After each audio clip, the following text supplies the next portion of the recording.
मैं प्रिया आपके साथ। हरियाणा और महाराष्ट्र में वोटिंग हो चुकी है, अभी कुछ घंटे बाकी है रिजल्ट आने में।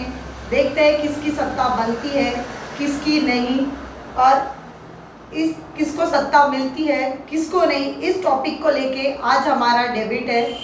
हमारे स्टूडियो में कुछ मेहमान हैं, जहां Bhimrao Lonare senior reporter, IBM TV 9 के, रियाज शेख TNN 24 के चीफ एडिटर, और डॉक्टर हुमा आजमी फिजियोथेरेपी। आज इनसे एक इस टॉपिक को लेके कुछ गुफ्तगू हो जाए, थोड़ा इनका ओपिनियन जानते हैं कि विधानसभा के चुनाव को लेके इनका क्या ओपिनियन है, किसकी सत्ता बनती है, किसकी नहीं, किसके सर पे ताज होता है, किसके नहीं। मेरा आप सभी से एक सवाल है, महाराष्ट्र में किसकी सरकार आएगी?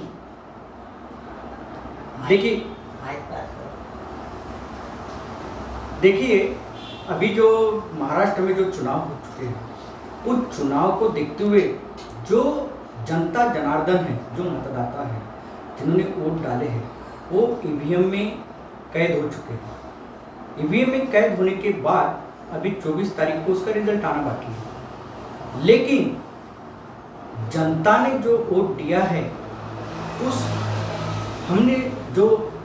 हमें सर्वे जो मिल रहा है, जो अलग अलग चैनल में जो दिखाई दे रहा है, तो ऐसे लग रहा है कि महाराष्ट्र में फिर एक बार देवेंद्र फडणवीस की सरकार आती हुई नजर आ रही है। क्योंकि ये जो सरकार जो है, ये विकास के तौर पे, विकास के आधार पे जनता जनार्दन ने देवेंद्र फडणवीस सरकार को फिर एक बार चांस वंस मोर किया करते हुए दिखाई दे रहे हैं। बस मैं यही कहना चाहूँगा कि महाराष्ट्र में देवेंद्र फडणवीस की सरकार और शिवसेना की, यानी मित्र सरकार, शिवसेना BJP की सरकार आ सकती है। इस बारे में मैडम आपका क्या कहना है? मैम, जैसा कि मैंने भी पाया है, मुझे भी ऐसा लगता है कि शायद BJP ही अपना वर्चस्व फिर से लहराएगी और फिर से फर्नांडिस जी हमारे CM बनेंगे। सर, इस बारे में आपका क्या कहना है? देखिए प्रिया जी, सबसे पहले तो मैं आपको बता दूं कि काफ़ी वोटिंग जो है काफ़ी कम हुई है। इसका परसेंटेज भी कुछ 49 के आसपास ही हुआ है। पिछली बार अगर हम विधानसभा इलेक्शन को अगर देखते हैं तो 70% वोटिंग हुआ था, लेकिन इस बार वोटिंग कम हुआ है। पता नहीं क्या बात थी कि लोग सेंटर पे बहुत कम लोग दिखे हैं। ऐसा लग नहीं रहा था कि वोटिंग डालना, उनकी इतना जान पे आ रहा है कि बहुत ही ज़्यादा खाली खोलियाँ जो थी उनकी खालियाँ नज़र आ रही थी। और मैं अगर बात करूं कि ओपिनियन के हिसाब से कि सरकार किसकी बनने वाली है या कौन चुन के आने वाला है, तो मैं बिल्कुल लोनारे जी की बात से बिल्कुल सहमत हूं कि इस बार भी मुझे कहीं ना कहीं BJP का परचम लहराता हुआ नज़र आ रहा है, क्योंकि कहीं ना कहीं कांग्रेस के कार्यकर्ताओं में कुछ कमी महसूस हुई है।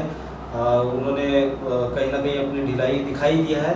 और रहा BJP का सवाल, तो BJP वैसे भी विकास कर ही रही है पूरे महाराष्ट्र में, तो मुझे भी यही लग रहा है कि कहीं ना कहीं BJP जो है कल उसका पूरा डिक्लेयर भी होने वाला है। तो मुझे भी यही लग रहा है कि कहीं ना कहीं BJP ने अपना मैदान जो है मार चुकी है।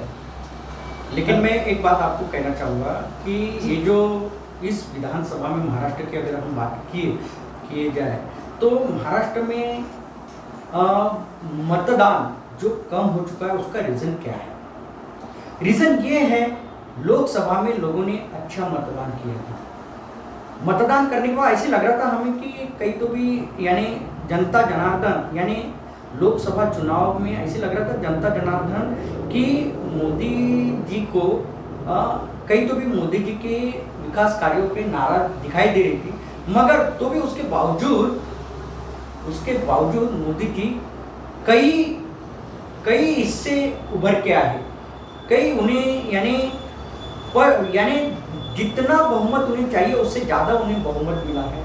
और उनकी यानी पूर्ण बहुमत उन्हें हासिल हुआ और पूर्ण बहुमत से वो सत्ता पे फिर PM बने। लेकिन EVM का लोगों में कुछ रोष दिखाई दे रहा है। ये EVM का रोष ऐसी है कि हम किसी को भी मतदान किसको भी मतदान डाले, लेकिन हमारा जो मत है वो डाइवर्स हो जाता है। ये कुछ तो भी ऐसी जो हमारे महाराष्ट्र की जो मतदाता थे उनके मन में कुछ तो भी ऐसी कुछ गुप्तगु या कुछ मन में ऐसी शंका कुशंका चालू थी। इसीलिए मुझे ऐसी शंका है कि इस बार महाराष्ट्र में जो है जो मतदान जो हुआ है वो मतदान की टक्केवारी जो है परसेंटेज जो कम हो चुका है। अच्छा, आपने जो अभी बताया गया है कि जो ईवीएम के जो प्रॉब्लम जो भी बताया, लेकिन इसमें टेक्निकल फॉल्ट भी हो सकता है। नहीं, देखिए मैं आपको एक और क्लियर बात कर रहा हूँ कि टेक्निकल फॉल्ट अपन नहीं बोल सकते। कैसी है, इलेक्ट्रॉनिक कोई भी वस्तु हो, कोई भी चीज़ हो, इलेक्ट्रॉनिक होती है, उसे कोई भी कहीं से भी हैंडल कर सकता है।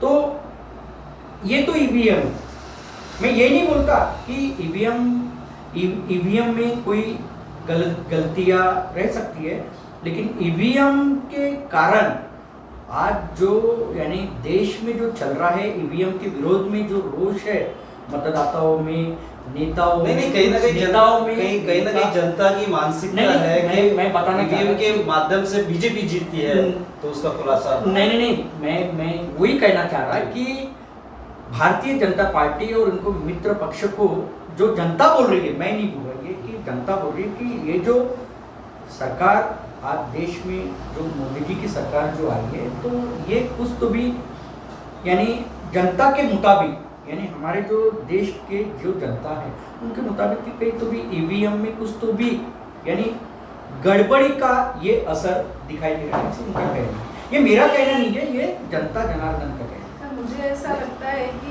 ईवीएम की जो आप मानसिकता है वो तो है ही, लेकिन साथ में लोगों का कैसा है कि कांग्रेस के पास एकदम जो धुरंधर नेता होना चाहिए वो नहीं, और जो बाकी जो बीजेपी के जो मतदाता है वो फिक्स हैं, उन्हीं को वोट देते हैं। लेकिन जो बाकी मतदाता हैं उनके पास इतने सारे कैंडिडेट्स हो जाते हैं कि वो पूरी तरीके से बढ़ जाते हैं। और जो आप कह रहे हैं वो सही है कि पिछली बार से लोगों का आक्रोश तो था कि अगर हम किसी को भी वोट जाना तो बीजेपी के, इसलिए लोगों ने बोला हम अपना समय क्यों वेस्ट करें। लेकिन मुझे नहीं लगता कि ईवीएम की वजह से बीजेपी आ रही है।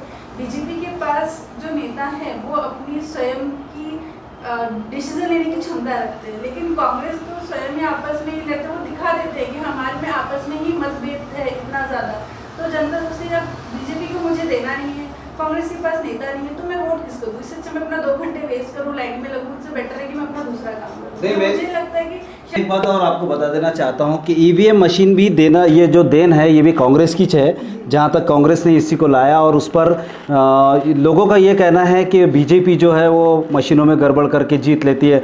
मुझे नहीं लगता ऐसा, क्योंकि और दूसरी बात ये भी मैं बता दूं आपको कि कहीं ना कहीं पिछले इलेक्शन में हमने देखा कि मोदी लहर चली है और मोदी लहर में बहुत सारे चुनकर भी आ गए, लेकिन इस बार मोदी लहर तो कहीं दिखाई नहीं दी।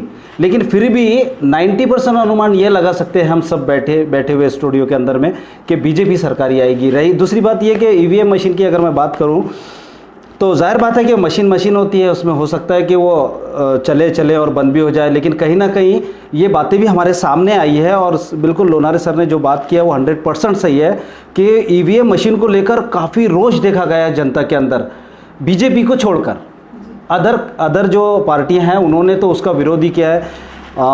दिल्ली में कहीं विरोध हुआ है, कई सारी जगह विरोध किया गया है इसका, लेकिन और लोगों की मांग भी ये है कि ईवीएम मशीन बंद करके वो बैलेट जो पेपर था, बैलेट पेपर से उसका ये कराया जाए, वोटिंग कराया जाए। लेकिन बीजेपी जो है कहीं ना कहीं एक्सेप्ट करने को तैयार आज भी नहीं है और शायद आगे भी नहीं रहेंगी। उसका कारण ये है कि उन्हें वो एक जो बख्तावर लग जाता है, जो लकी लग जाता है जिसको बोलते हैं, तो शायद बीजेपी के लिए ईवीएम मशीन। आपको रोकना चाहूँगा इस बात को लेके कि कैसी है ये जो लोकशाही है जी, लोकशाही में कैसे होता है कि लोगों का मत अगर हम अगर नेता चुनते हैं तो लोकशाही के माध्यम से नेता चुनते हैं। लेकिन अभी कैसे हुआ कि ये कहीं तो भी लोगों में ऐसी गुस्सा दिखाई दे रहा है कि कई लोकशाही का कत्ल तो नहीं हो रहा है। जी बिल्कुल, आपने सही कहा। कैसी है ये लोकशाही में, कैसी है संवैधानिक मार्ग से चलना चाहिए, मगर ऐसी लग रहा है कि मतदाता कई तो भी आज हमारे जो महाराष्ट्र में और हरियाणा में महाराष्ट्र में और हरियाणा में जो चुनाव हुए, उस चुनाव को अगर हम देखें, जो परसेंटेज हुआ है वोटिंग का, उसमें हम देखें तो लोग घर से बाहर क्यों नहीं निकले, ये बहुत बड़ा संशोधन का विषय है। ये बात ध्यान में रखिए, आगे आने वाले इसमें लोग मतदान देने भी नहीं जाएंगे, ये मैं आज से भविष्यवाणी कर रहा हूँ। क्योंकि कैसी है, जब तक लोगों को ईवीएम में पारदर्शिता नहीं दिखाई देती, तब तक लोगों में ये ऐसी ही मानसिकता बनी रहेगी। और मानसिकता बनी रहेगी बोलने से, अभी जो वोट ऑफ परसेंटेज जो कम हो चुका है, उसका रीज़न ही वही है, लोग घर से क्यों नहीं बाहर निकले। उसका रीज़न ही वही है कि लोकसभा में लोग सबसे ज़्यादा उभर के आए थे, लेकिन उसके बावजूद भी सत्ता में कौन, भारी बहुमतों से कौन चुन के आया? भारतीय जनता पार्टी, उनके मित्र पक्ष। मोदी जी को लोगों ने फिर एक बार उन्हें, यानी एक बार पीएम यानी पंतप्रधान के रूप में उनको और स्वीकार किए, ये जनता जनार्दन ने स्वीकार किया है, ऐसी उनका कहना है। लेकिन काफ़ी लोगों का ये कहना है कि हमने तो उन्हें वोट ही नहीं दिए, मगर वो ये चमत्कार कैसे हुआ। लेकिन आप जो कह रहे हैं ये बिल्कुल मैं आपकी बात से सहमत हूँ, लेकिन अभी जो लोग उभर के नहीं आए, क्योंकि लोगों ने कहा कि पिछली बार मशीन में गड़बड़ी थी, हम लोग वोट किसी और को देने गए, वोट किसी और को चला गया। नहीं, मैं एक ही आपका कहना चाहूँगा कि अभी जो है महाराष्ट्र में और हरियाणा में जो चुनाव हुए, मैं खास करके महाराष्ट्र की बात करूँगा। महाराष्ट्र में देखिए, इसे क्या बोले उन्होंने, विधानसभा, ये विधानसभा उत्सव।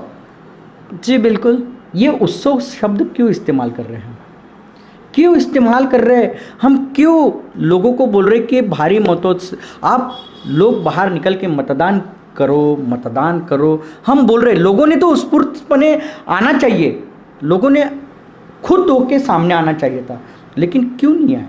ये बहुत बड़ा चिंता का विषय बना हुआ है हमारे भारत, और ये आगे में आने वाले लोकशाही के लिए ये घातक है, बहुत ही ज़्यादा घातक। क्योंकि ये सरकार आने के बाद में लोगों को इतनी तकलीफ हुई है, बहुत ज़्यादा तकलीफ हुई। कोई बोलता है कि हमको हमारा बैंक का पैसा टाइम पर नहीं मिला, गरीब लोगों का बहुत मरना हो गया, जो व्यापारी लोग थे उनके लिए थोड़ा अच्छा हो गया, पूरे स्ट्रिक हो गए, पूरे रूल्स हो गए। आप जो बोल रहे हैं इस बारे में बिल्कुल बता दूं, मैं सरकार पे नाराज नहीं हूँ। भारतीय जनता पार्टी की सरकार ने देश में और राज्य में जो विकास किया है, वो कांग्रेस और राष्ट्रवादी ने नहीं किया है।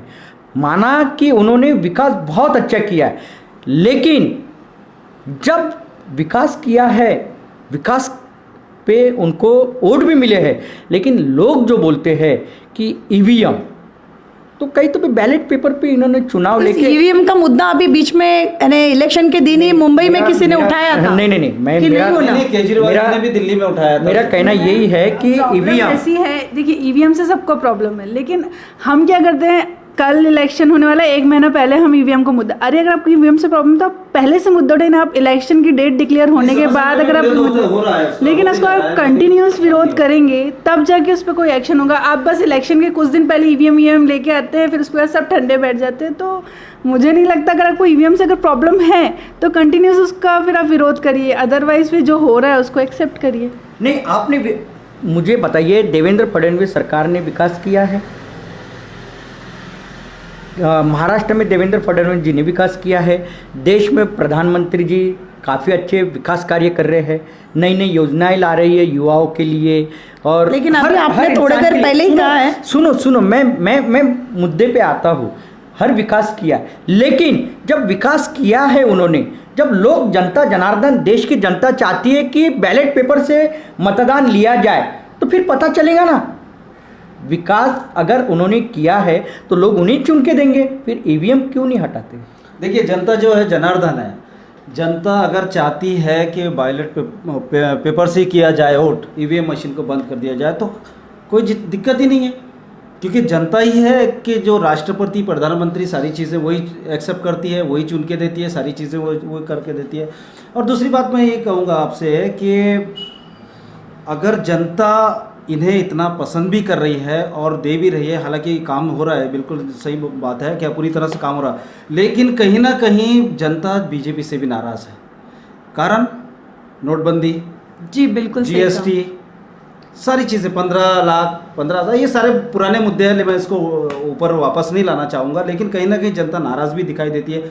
और सबसे बड़ा विषय जो लोनारे जी ने कहा है कि मतदान करने के लिए जो मतदान जिसका अधिकार है, वो अधिकार देने के लिए वो नहीं पहुंच पा रहा है, तो कहीं ना कहीं बहुत ही बड़ा चिंता का विषय आगे बनने वाला है। बिल्कुल वो बिल्कुल सही मेरा बात है। कहना क्या है कि मैं मतदान, अगर कोई मतदाता अगर अपने जो चाहता है, नाराज़ी क्या है, ये जो पूछना चाहता है उसे मतदान कर रहा है, मगर उसका वोट अगर कहीं अगर डाइवर्स हो रहा है, ऐसी हो रहा है, तो ये बहुत ज़्यादा चिंता का विषय है। आगामी इसका शोध करना सालों में चाहिए, इसका सरकार ने शोध करना संशोधन, चाहिए। आगामी कुछ सालों में इसका कि क्या विपरीत बात है? परिणाम हो सकता है। इसलिए कैसी है, मेरा और कुछ नहीं है, मेरा एक ही कहना है कि अगर लोकशाही है, हमें इतना अच्छा संविधान मिला है, महामानव डॉक्टर बाबा साहब अम्बेडकर जी ने इतना अच्छा संविधान हमें दिया है, उसका फॉलो हमने करना चाहिए। उन्होंने लोकशाही के लिए लोकशाही दिया हमें, हम लोकशाही में जी रहे हैं, तो जनता जनार्दन को ऐसी नहीं लग रहा अभी कि हम लोकशाही में जी रहे हैं, ऐसी जनता नहीं मान रही।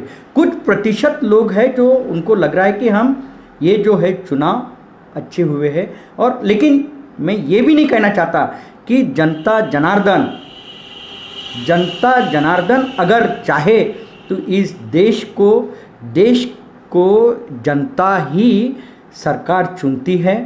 कौन अच्छा है कौन बुरा है ये देश की जनता ही चुनती है, इसीलिए बैलेट पेपर पे ही चुनाव लेना आवश्यक है, ना कि ईवीएम में। अभी हमने महाराष्ट्र के बारे में बात किया, हम लोग नागपुर का हालचाल देखा जाए कि क्या इस बार तो वोटिंग ज़्यादा हुई नहीं है नागपुर में, ना भीड़ दिखाई दी ना कुछ, इस बारे में आपका क्या कहना है? देखो, अगर हम मुख्यमंत्री देवेंद्र फडणवीस के नागपुर शहर की अगर बात करें तो नागपुर शहर का चित्र कुछ विचित्र है। मैंने क्या बोला? नागपुर शहर का चित्र कुछ विचित्र है। तो ये विचित्र क्यों है? विचित्र ऐसी है कि यहाँ पे कांग्रेस में गठबाजी है, कांग्रेस में गठबाजी रहने के कारण उसका जो विपरीत परिणाम है वो कांग्रेस को मिलना है।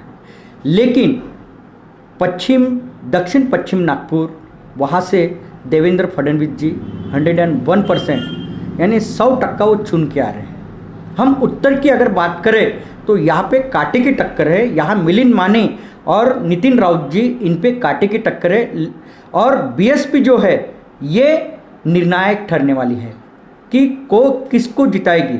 वंचित बहुजन आघाड़ी और बीएसपी ये जो है ये निर्णायक ठहरेगी, क्योंकि यहाँ पे जो विद्यमान आमदार जो है हमारे मिलिंद माने जी विधायक, उन्होंने भी अच्छा विकास किया है, और नितिन राउत जी जो थे वो 3 बार एमएलए रह चुके हैं, यहाँ के विधायक रह चुके हैं उत्तर नागपुर के, तो लोगों और उन्होंने भी यहाँ का विकास किए। तो इस बार जो है लोगों का रुझान जो हमने जो देखा, यानी मैं एक रिपोर्टर के नाते बता रहा, हमने जो देखे हैं कि लोगों का जो टर्न दिखा वोटों का वो कई कांग्रेस की ओर दिखाई दे रहा था। जी, तो बिल्कुल मुझे सही ऐसा कहा लगता है आपने। कि उत्तर नागपुर में कांग्रेस फिलहाल यानी कंफर्म है, मजबूत मजबूत दिखाई दे है। रही है, लेकिन उत्तर नागपुर में जो है 2 ही पक्षों में टफ फाइट है, एक तो कांग्रेस और एक बीजेपी। ये जो मैच होने वाली है 2020 नहीं, मैं एक बात के लिए लोनारी जी आपको रुकाना चाहूँगा कि पश्चिम नागपुर की अगर हम बात करते हैं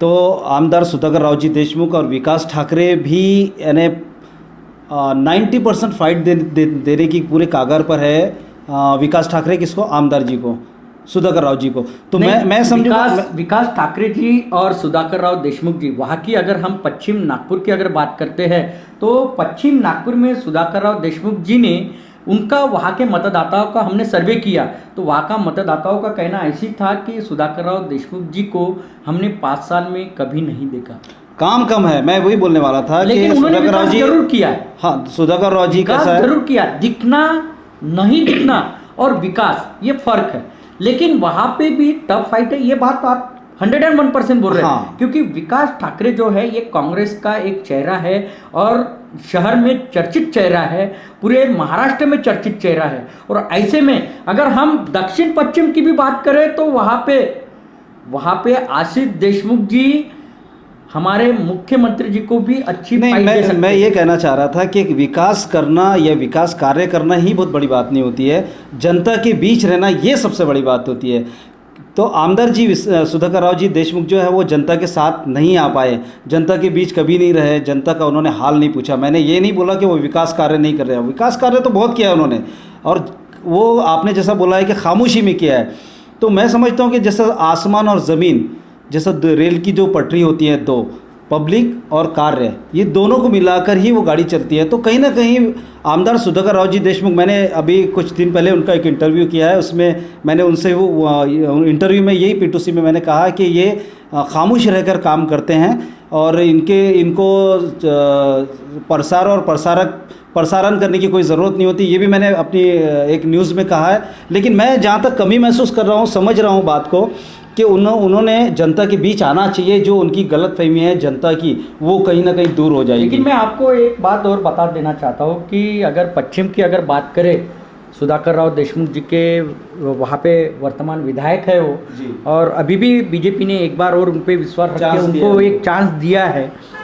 लेकिन वहाँ जो है वहाँ पे भी टफ फाइट है, विकास ठाकरे उनको काफ़ी टक्कर देंगे ऐसे मुझे दिखाई दे रहा है। अगर हम पूर्व की बात करें, पूर्व नागपुर की, मध्य नागपुर की अगर बात करें तो पूर्व नागपुर से कृष्णा खोपड़े जी ये चुन के आ सकते हैं।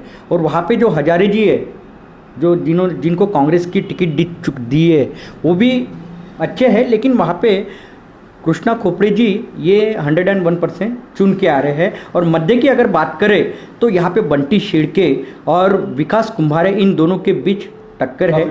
यहाँ पे न चाहते हुए भी विकास कुंभारे जी को, यहाँ के हलबा समाज सबसे ज़्यादा है, न चाहते हुए भी हलबा समाज ने फिर एक बार विकास कुंभारे जी को अपना विधायक के रूप में चुन के देने का फैसला किया है।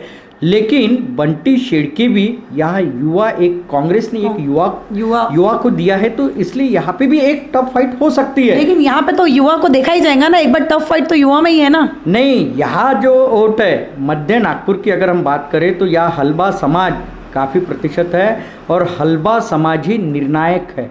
इसीलिए विकास कुंभारे का 99% विजयी होना निश्चित है। बंटी शेड़के जी का जो है वो युवा चेहरा है, मगर कई तो भी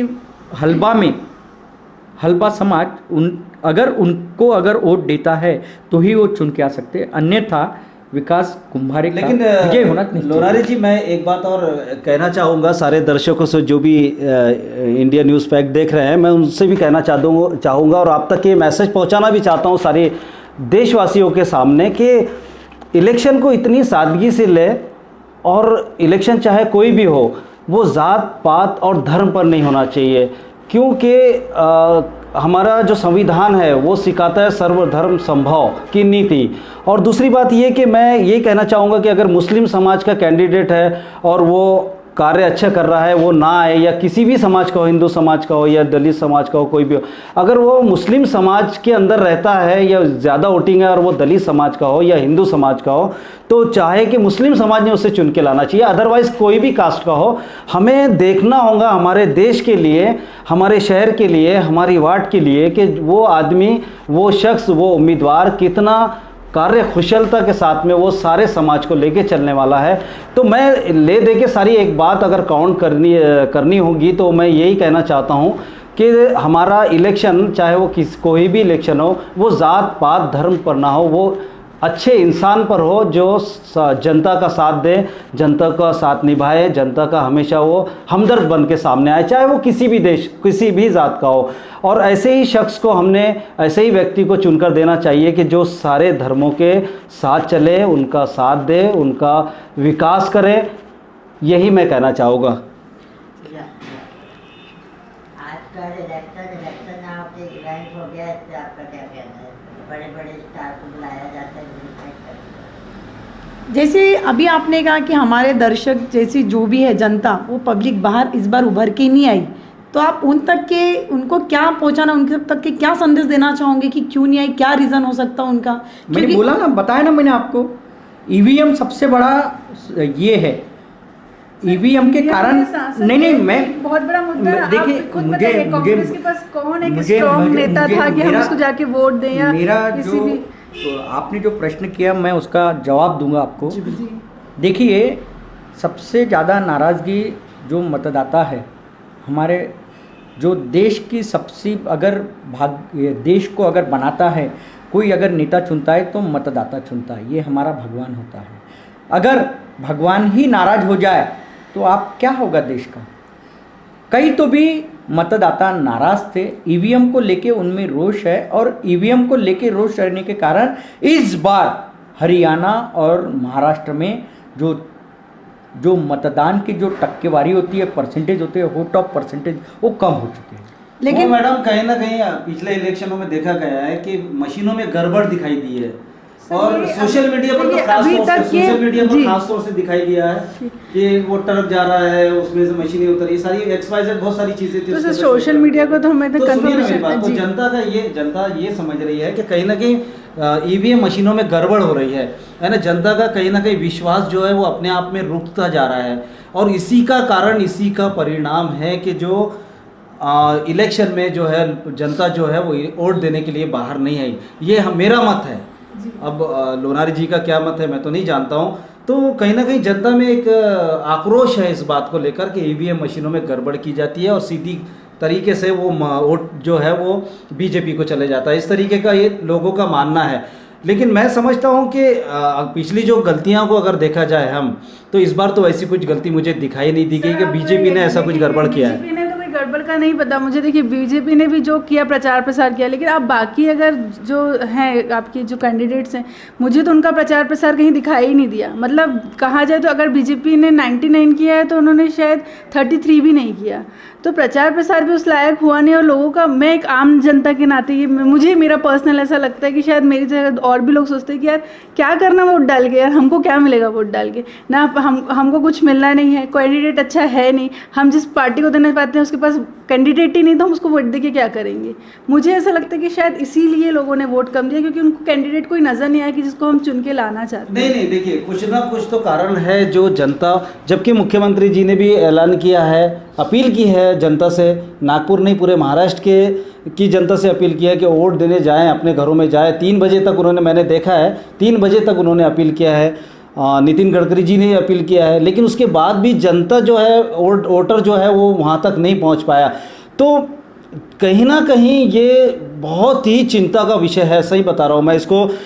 मैं जितने भी हमारे दर्शक देख रहे हैं या जो भी नेतागण देख रहे हैं हमारे इस प्रोग्राम को, तो मैं उनसे अपील करूँगा, बीजेपी से भी अपील करूँगा कि वो इसका शोध करे और कहीं ना कहीं ये पता लगाया जाए कि मैं आपको ये बताना चाहूँगा कि नेता हो, अधिकारी वर्ग हो या कोई भी हो, हमारे युवा भी हो, हमारे युवा भी, नेता भी और अधिकारी वर्ग भी, इन्होंने भी अपील की थी कि चला करूँ मतदान महाराष्ट्र, यानी चलो मतदान के लिए अपन सामने आए, सभी ने मतदान करना चाहिए।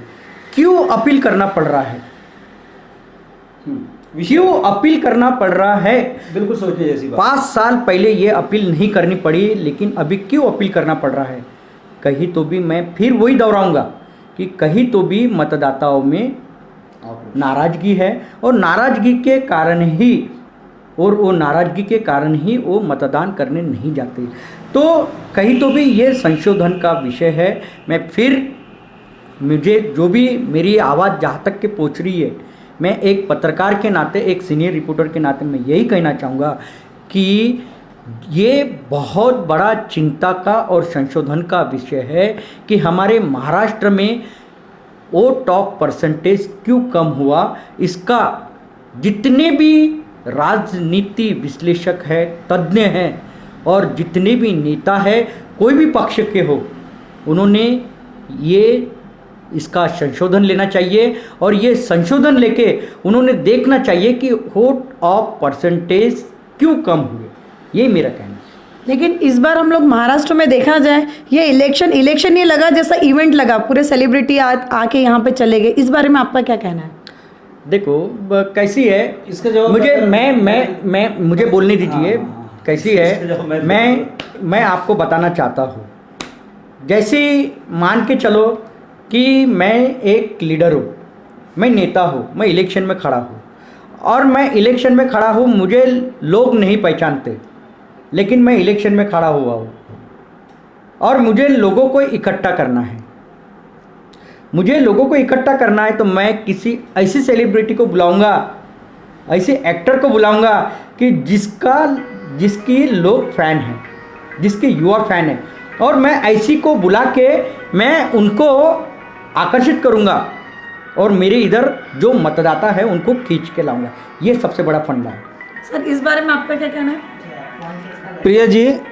प्रिया जी मैं सबसे पहले ये कहना चाहूँगा, आपका एक बहुत ही अच्छा सवाल था कि सेलिब्रिटियों को लाते हैं इलेक्शन में और भीड़ जुटाने के लिए, लेकिन मैं एक बात थोड़ा सा पीछे लेके चलो आपको कि अभी बेरोजगारी, इसी सिलसिले में सर का कहना है कि जैसा मैं नया हूँ, मुझे लोग जानते नहीं है, लोग मुझे जानना चाहिए, लेकिन सेलिब्रिटी को बुलाने के लिए भी तो आपको चार्जेस पेड करना पड़ता है वही बात। वही चीज अगर आपने किसी गरीब की मदद की होती तो डेफिनेटली गरीब आपको जानता। बिल्कुल, मैं आपकी बात से और लोनारी जी की बात से भी सहमत हूँ। मैं एज ए अभी पत्रकार की हैसियत से बात नहीं कर रहा हूँ, मैं एक नागरिक, अच्छा नागरिक होने के नाते मैं ये बात कर रहा हूँ कि अभी बेरोजगारी हमारे महाराष्ट्र में चरम सीमा पर है। ख़ास तौर से नागपुर की भी बात करूंगा क्योंकि हम लोग नागपुर से हैं, तो नागपुर की बात करूंगा, चरम सीमा पर है। लोगों के पास में खाने को बराबर ढंग से नहीं है, उनके पास रोटी रोज़गार नहीं है। कहीं ऑफिस में जाओ तो 5 और 7 हज़ार से ऊपर में कोई नौकरी नहीं मिल रही है। और दूसरी बात ये कि अगर वो बेचारा कोई बाहर से आया है तो वो रेंट पर अगर 5,000 का रूम ले ले तो 2,000 में क्या खाएगा? ठीक है।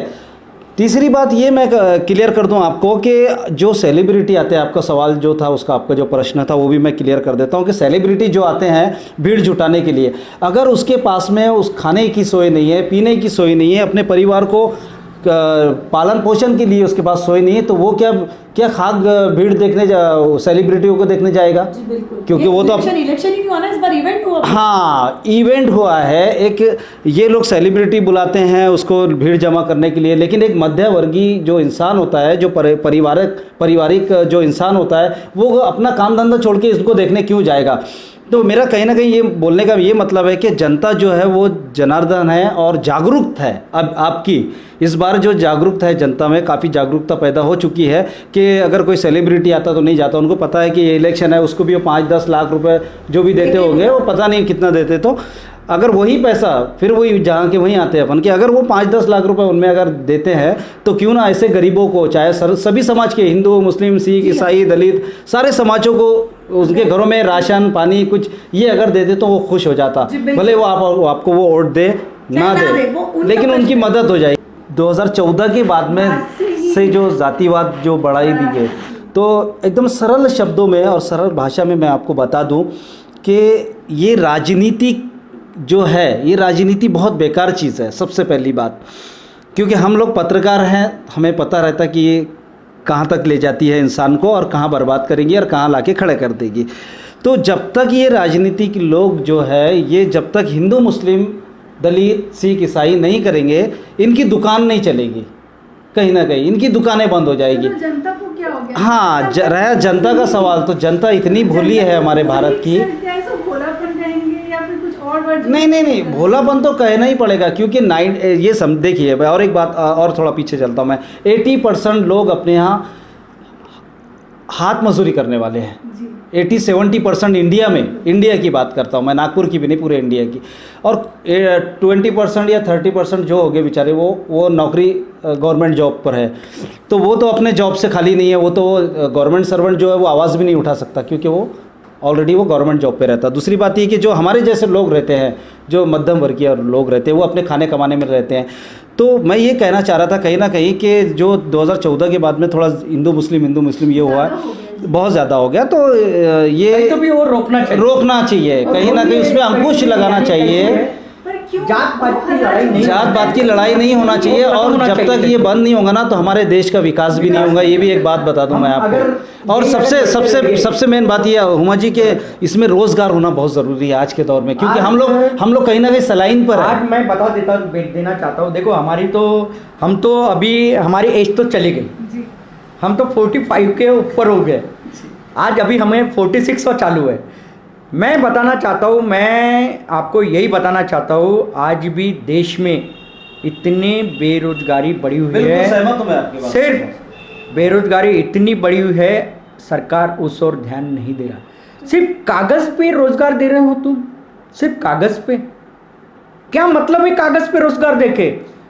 हमारे मेरे को 1 मिनट मेरे को बोलने दीजिए। कागज पे रोजगार दे रहे हो तुम, आज इंजीनियर, डॉक्टर आज देखो 10-10 हज़ार और 5-5 हज़ार से काम कर रहे हैं। क्या है उनके पास? उनकी डिग्री की क्या आप कीमत कर रहे हो? सब प्राइवेटाइजेशन हो गया है। जो ठेकेदार, आज भी मैं कहना चाहूँगा, जो ठेकेदार के पास डिग्री नहीं होती है लेकिन इंजीनियर के पास बी की डिग्री होती है, डॉक्टर होता है, वो ठेकेदार के पास काम करता है 10 हज़ार से, हमें रोना आता है। इन युवाओं को देख के हमें रोना आता है। क्या वैल्यू है? उनके मम्मी डैडी ने क्या सोचा था? आज अगर MBBS और इंजीनियर की अगर डिग्री हमें चाहिए, MBA और इसकी, तो लाखों रुपए हमारा जो मध्यम वर्गीय जो पिता होता है वो लाखों रुपए खर्च करके बच्चे को पढ़ाता है, उच्च शिक्षा देता है। उसका क्या, उसको वो बच्चा क्या दे पाता है? क्या दे पाता है? अपने पिता को क्या दे पाता है? 10 हज़ार की नौकरी, सिर्फ 10 हज़ार की नौकरी। क्यों? क्या कारण है? और हम कागज में बोलते हैं कि हम लाखों करोड़ों युवाओं को हमने रोजगार दिया 5 साल में, कागज में दिया। मैं नागपुर की बात करूंगा, नागपुर में मिहान जैसी लाया, क्या किया मिहान में? मैं गडकरी जी से सवाल करता हूं, कितने लोगों को रोजगार दिए तुमने? ये मेरा ठेठ सवाल है गडकरी जी को। अगर रोजगार दिए तो बताइए कितने युवाओं को रोजगार दिए? मेट्रो में हमारे उत्तर नागपुर के कितने लोगों को रोजगार दिए तुमने? कितने लोगों को रोजगार दिए? कोई लोगों को रोजगार नहीं दिए। मेट्रो में अगर देखा जाए तो परप्रांतीय ज्यादा है, हमारे मियान में देखा जाए तो परप्रांतीय ज्यादा है। क्यों? हमारे महाराष्ट्र के या हमारे शहर के, नागपुर शहर के, विदर्भ के युवा पढ़े लिखे नहीं है, उनको रोजगार नहीं दे सकते। सिर्फ हम कागज में बताते हैं कि 50 लाख युवाओं को हमने रोजगार दिए। ये मैं ये आपको और एक बार बताना चाहूँगा, अगर हमारी देश की स्थिति अगर ऐसी ही रहेगी तो इंसान को ही एक ये हो जाएगा। और बेरोजगारी अगर ज़्यादा बढ़ती है तो गुनहगारी भी बढ़ेगी। ये ध्यान में रखिए, क्योंकि कैसी है, कहीं तो भी इस पे अंकुश लगाना जरूरी है, रोजगार बढ़ाना जरूरी है। हम कागज पे रोजगार नहीं देना चाहिए, हमने वर्तमान में हम उन लोगों को रोजगार देना चाहिए जिन्हें सही में आवश्यकता है, ना कि कागज पे। यही मेरा कहना है। और मेरे गडकरी जी और प्रधानमंत्री जी से यही कहना है कि हमारी देश में काफ़ी बेरोजगार है और ये बेरोजगारी को हटाने के लिए कुछ नई योजनाएं लाइए, आप इन्हें रोजगार दीजिए, नई योजना लाके उन्हें रोजगार दें, यही मेरा कहना है। लोनारे जी, मेरा ये भी कहना था कि हमें नागपुर में मेट्रो की ज़रूरत नहीं थी, मेट्रो की ज़रूरत नहीं थी। इतना बड़ा प्लांट, करोड़ों अरबों रुपए का, उससे पहले अगर कोई कंपनियाँ खुल जाती, रोज़गार खुल जाते लोगों के लिए। देखिए, कहीं ना कहीं उसके पेट में अगर अनाज होगा तो वो जाके मेट्रो में सफ़र करेगा, उसके पास अगर पैसा होगा पैकेट में तो वो जाके सफ़र करेगा, मेट्रो में बैठने की कोशिश करेगा। अगर उसके पास में कोई है ही नहीं तो मेट्रो में बैठ के क्या करेगा? दूसरी बात ये, मैं निगेटिव नहीं जा रहा हूँ, मैं सबको बता देता हूँ कि मैं निगेटिव नहीं जा रहा हूँ। उनका स्वागत है कि उन्होंने ये पहल किया है यहाँ, लेकिन उससे पहले मेरा ये कहना है कि रोज़गार अगर नागपुर और पूरे महाराष्ट्र में अगर सबसे ज़्यादा बीजेपी ने, अगर वो अभी चुन के आ जाएं, वेलकम, मैं उनका स्वागत करूंगा बीजेपी का। लेकिन उस साथों साथ उन्हें मैं एक ये भी बात बता दूं, उन्हें मेरा मैसेज चले जाए वहाँ तक कि आपको महाराष्ट्र में रोज़गार लाने की ज़रूरत है।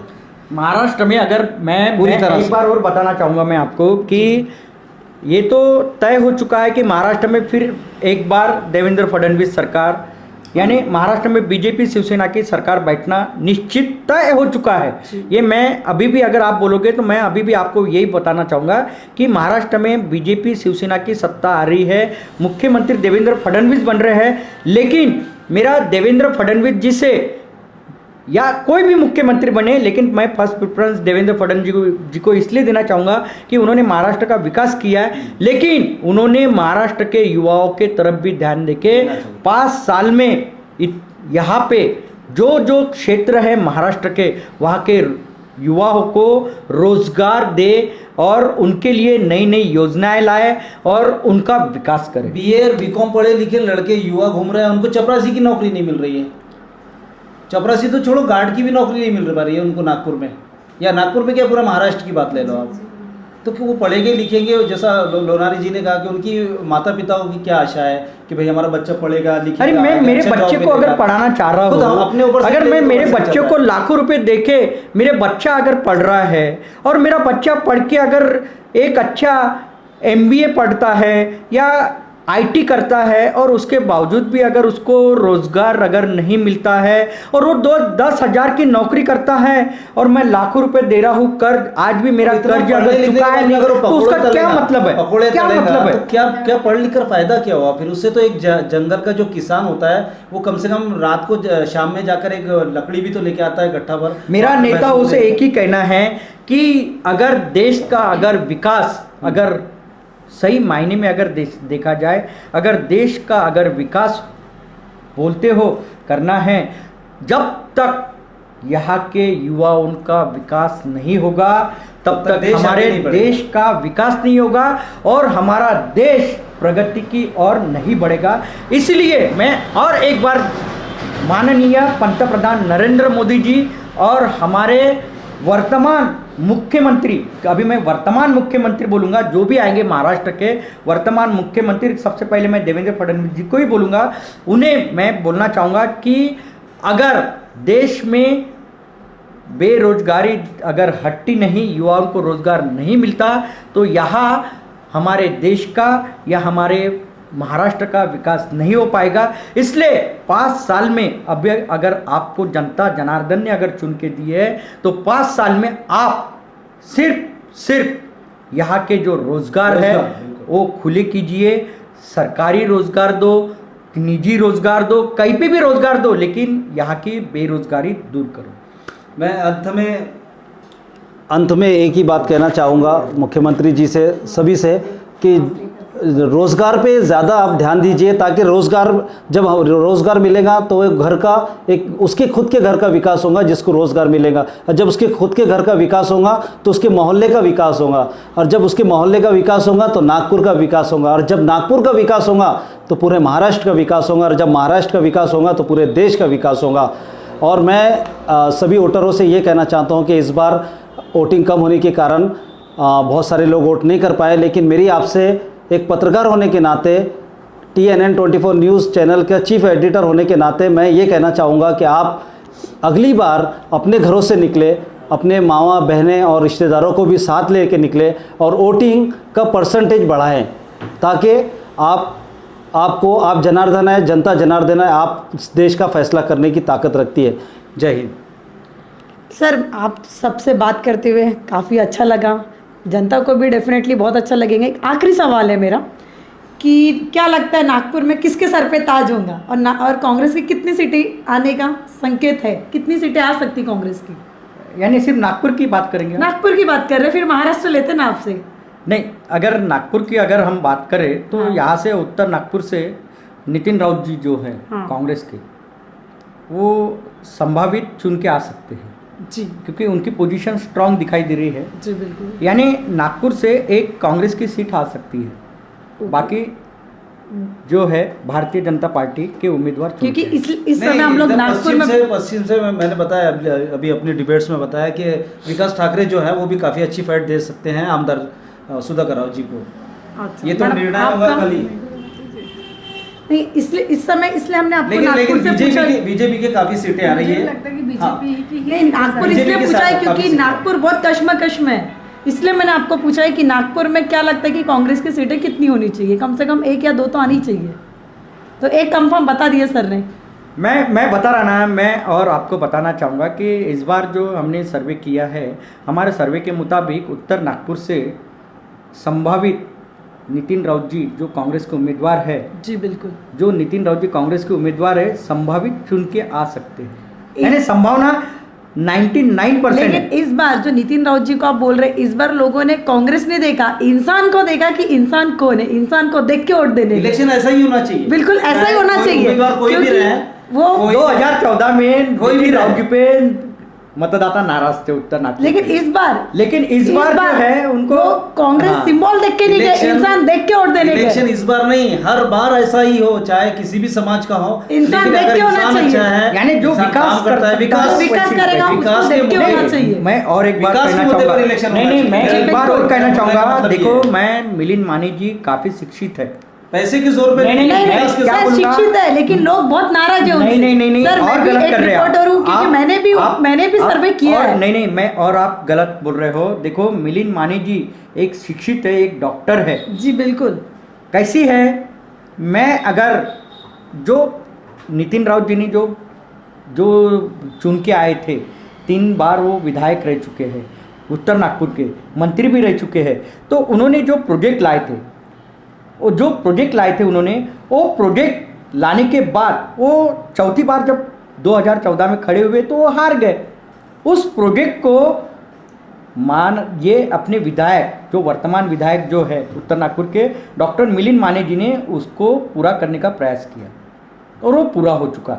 लेकिन ये जो है ये कांग्रेस के ज़माने के ही प्रोजेक्ट है जो डॉक्टर मिलिंद माने जी ने पूरा किया है। ऐसे नहीं बोल सकते नहीं, माने जी ने इसमें- विकास नहीं इसमें किया, कई- माने जी ने भी विकास बीजेपी किया। सरकार 2014 से पहले ऐसे कई कार्य हैं कांग्रेस की भी। मैं कांग्रेसी नहीं हूँ, नहीं, मैं किसी बिल्कुल। पार्टी में नहीं हूँ, मैं ऐसे पत्रकार हूँ, ऐसे चीफ एडिटर हूँ। तो मैं ये कहना चाहूँगा कि ऐसे कई काम है जो कांग्रेस की हमें तो वो पास गर्व हुए करना हैं चाहिए और बीजेपी के राज में हो रहा है। ये भी है। मैं अगर हमारे नागपुर शहर के और विशेष करके उत्तर नागपुर की अगर बात करें तो हमें गर्व करना चाहिए कि हमें दोनों शिक्षित विधायक मिले हर बार। जी, बिल्कुल। क्योंकि कैसी है, ये भी डॉक्टर है, MBBS और एक स्पेशलिस्ट है, यानी sickle cell specialist, child specialist है वो। तो कैसी है, हमारे जो विधायक है वो पढ़े लिखे हैं। और नितिन राउत जी की बात करें तो वो भी PhD होल्डर है, वो भी डॉक्टरेट है और एक उच्च शिक्षित विधायक है, रह चुके हैं, उच्च शिक्षित मंत्री है, ये है वो है। तो कैसे मेरा कहना ये है कि हमारे उत्तर नागपुर वासियों को एक गर्व होना चाहिए, कोई भी चुन के आए। मेरा एक ही कहना है, एक तो मिलिंद माने चुन के आए या तो फिर नितिन राउत चुन के आए, लेकिन हमारे उत्तर नागपुर को पिछड़ा मत रखो, हमारे उत्तर नागपुर को पश्चिम नागपुर की तरह उसका विकास करो, पश्चिम नागपुर की तरह यहाँ प्रोजेक्ट लाओ और यहाँ पे भी IT पार्क बनाओ जी बिल्कुल, और यहाँ अच्छे एक प्रोजेक्ट लाके एक दवाखाना बनाओ। एक हमारा अंबेडकर रुग्णालय है लेकिन वो आज बंद होने के कगार पे है, प्राथमिक रुग्णालय है, तो ये जो रुग्णालय है इसे भी डेवलप करो, यहाँ पे एक अच्छा एक बेड लाओ, बेड बनाओ।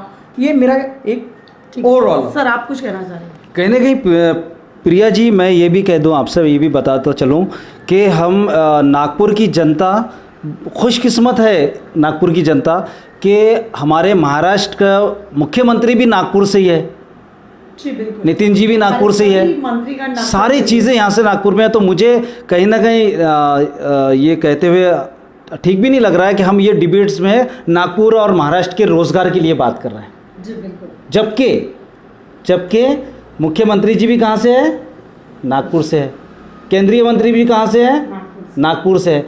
तो हम जो जोर दे रहे हैं अभी ये डिबेट्स में, जो जोर दिया है सबसे ज़्यादा वो दिया है हमने रोज़गार के लिए।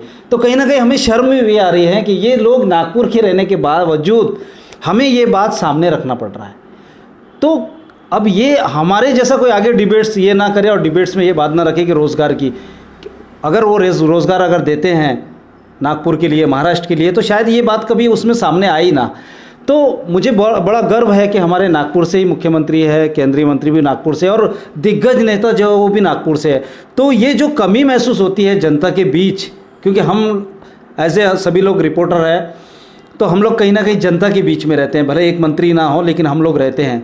तो जनता का जो दर्द होता है और वो जो छलक कर सामने आता है तो एक पत्रकार के पास ही आता है। जैसा कि एक क्लाइंट का दर्द जो होता है वो एक डॉक्टर के पास, वो डॉक्टर या वकील के पास होता है, ऐसे ही जनता का कहीं ना कहीं दर्द जो छुपा होता है अंदर से, वो एक रिपोर्टर को अपना माई बाप समझकर वो छलका देता है, वो अपने सारे राज खोल देता है। तो हम लोग यही सजेस्ट करना चाहेंगे ज़्यादा से ज़्यादा कि रोज़गार जो है महाराष्ट्र के नागपुर के अलावा महाराष्ट्र में भी आना ही चाहिए, ये हमारा सबका कहना है। धन्यवाद। मैं आप सबको धन्यवाद देती हूँ तहे दिल से। आपसे बातचीत करने में बहुत अच्छा लगा। अभी कुछ घंटे बाकी है हमको बस रिजल्ट आने में, तब तक के देखते रहिए इंडिया फैक्ट न्यूज़। मैं